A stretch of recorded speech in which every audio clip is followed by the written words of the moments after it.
Alors, au bout du compte, le Soleil sera-t-il responsable de la fin de notre monde? Ou bien une météorite colossale? Une épidémie meurtrière, qui sait? Rien n'est moins sûr. Il semble que la disparition de la vie découlera d'une cause bien plus improbable. Hommes, animaux, insectes, poissons et micro-organismes pourraient s'effacer de la surface terrestre à cause de l'oxygène, ou plus exactement de sa disparition. De récents travaux scientifiques ont révélé une hausse significative du nombre de zones côtières où les réserves d'eau douce présentent des concentrations d'oxygène extrêmement faibles, voire nulles. En 65 ans, ces eaux appauvries en oxygène ont quadruplé dans les océans du globe. Que devons-nous en conclure? Il est fort probable que la vie terrestre s'éteindra bien avant que le Soleil n'ait le temps d'assécher complètement les océans.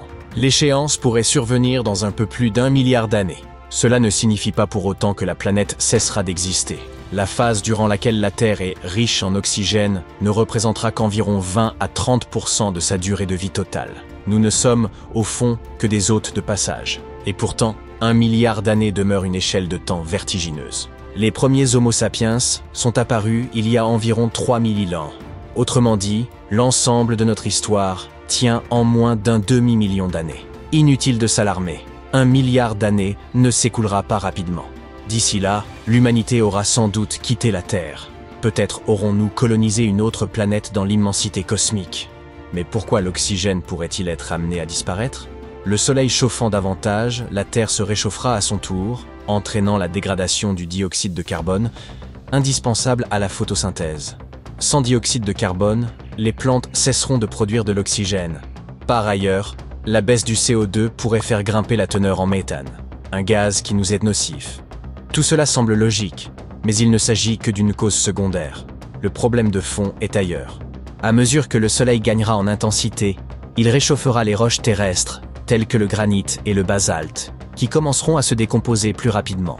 Ce processus capte le dioxyde de carbone présent dans l'atmosphère, un gaz qui contribue au réchauffement climatique. En théorie, une diminution du CO2 devrait rafraîchir la planète. Mais en réalité, la chaleur croissante du Soleil surpassera largement cet effet de refroidissement. Ainsi, malgré l'absorption du dioxyde de carbone, la Terre deviendra inévitablement brûlante. Lorsque l'ensoleillement s'intensifie, il accélère, avec d'autres phénomènes naturels, l'altération du granit et du basalte. Ces roches interagissent avec l'eau et le dioxyde de carbone pour former des carbonates, qui s'enfoncent ensuite dans les profondeurs de la croûte terrestre. Ce mécanisme retire du CO2 de l'air, ce qui empêche les végétaux de produire de l'oxygène, puisqu'ils en ont impérativement besoin pour photosynthétiser. Les volcans, par ailleurs, relâchent divers gaz qui contribuent aussi à appauvrir l'atmosphère en oxygène. Le Soleil, en détruisant les roches, influence donc les processus internes de la planète et détermine la quantité d'oxygène disponible. D'ici 1 milliard d'années, son éclat sera tel qu'aucune roche ne pourra en atténuer les effets. Les gaz issus du manteau terrestre mettront alors un terme à la photosynthèse et à la production d'oxygène. La Terre retournera ainsi à l'état qui était le sien il y a 2,4 milliards d'années, au moment de la grande oxydation. Cet épisode fut infiniment plus déterminant que, disons, l'invention des Jeux Olympiques ou l'émergence de l'espèce humaine. À cette époque reculée, l'oxygène était quasi inexistant. L'atmosphère était un mélange dense de gaz comme l'azote, l'ammoniac, le méthane, le dioxyde de carbone, en concentration bien supérieures à celles que nous connaissons aujourd'hui. Il était presque impossible pour la vie d'émerger dans un tel environnement.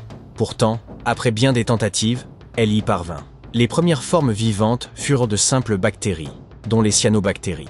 Celles-ci apprirent à générer de l'oxygène en combinant la lumière solaire, l'eau et le dioxyde de carbone. Pendant des millions, voire des milliards d'années, elles enrichirent peu à peu l'air en oxygène. Ce processus, connu sous le nom de grande oxydation, permit enfin l'apparition d'organismes nouveaux. Ce fut le véritable commencement de la vie complexe. Cela dit, les cyanobactéries n'ont pas développé la photosynthèse par goût de l'oxygène ou par enthousiasme scientifique. Non, l'oxygène n'était qu'un résidu. Leur seul objectif était d'obtenir un maximum d'énergie. Pour y parvenir, elles ont mis au point la photosynthèse, qui leur permettait de stocker l'énergie solaire. Grâce à des pigments spécialisés, elles captèrent la lumière, et l'oxygène était le sous-produit de ce processus. Pendant des centaines de millions d'années, ce mécanisme a perduré, jusqu'au jour où elles ont produit bien trop d'oxygène. Cet excès d'oxygène a commencé à perturber les autres gaz présents auparavant. Il a ainsi largement absorbé le méthane. En conséquence, la planète s'est légèrement refroidie, entraînant une ère glaciaire. Mais cela relève d'une autre histoire. Toujours est-il que, dans 1 milliard d'années, nous pourrions revivre une période semblable. Espérons que, d'ici là, nous aurons trouvé le moyen d'émigrer vers une autre planète, ou d'imaginer une alternative viable. Que deviendra alors notre bonne vieille Terre? Une nouvelle vie pourrait-elle apparaître sans oxygène en abondance? C'est envisageable, mais nettement plus complexe. Il faudrait une autre source d'énergie que le Soleil, comme par exemple les sources hydrothermales. D'ailleurs, certains écosystèmes terrestres fonctionnent déjà grâce à ce type d'énergie. C'est le cas de la grotte de Moville en Roumanie. Imaginez un lieu presque privé d'oxygène, plongé dans l'obscurité totale, inaccessible à la lumière solaire. Au fil des millions d'années, une vie étrange et singulière s'y est développée. Découverte en 1986, cette grotte continue encore aujourd'hui de faire l'objet de recherches scientifiques. L'accès à cette grotte se fait par un simple trou dans le sol. Un tunnel étroit plonge vers les profondeurs. À l'intérieur, l'air est chargé de sulfure d'hydrogène et de dioxyde de carbone, avec un taux d'oxygène 2 fois moindre qu'en surface. Un humain ne pourrait y survivre sans masque. Mais pour les organismes locaux, c'est un habitat naturel, dans lequel ils prospèrent sans peine. La grotte abrite plusieurs dizaines d'espèces, dont nombre sont endémiques. On y découvre d'étranges créatures, escargots et araignées blanchâtres, 1000 pattes aux longues antennes, crevettes translucides, et même des espèces de sangsues encore inconnues.